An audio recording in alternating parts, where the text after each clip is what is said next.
আবু জেহেল পাথরের কঙ্কর মুঠের মধ্যে করে আইনা বলছে, মোহাম্মদ এটার ভিতরে কি কও, তাহলে ইমান আন।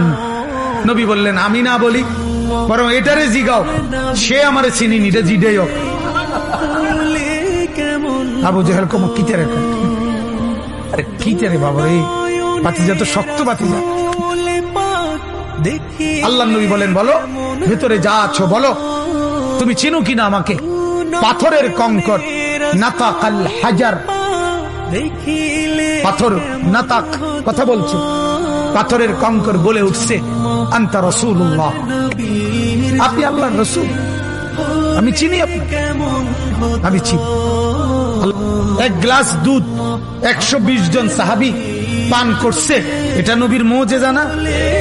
একটা বকরির গোশত 3000 সাহাবী খন্দকের, ওনারা সবাই পেট ভরে খাইছে, এটা মুজিজা না?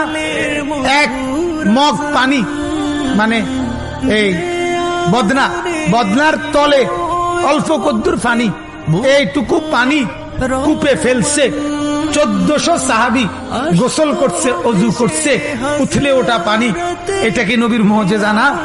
এগুলো সব মর্যাদা, এগুলো সব মর্যাদা, সব মর্যাদা, সব নবীজির সম্মান, ইজ্জত, সবকিছু নবীকে চিনত।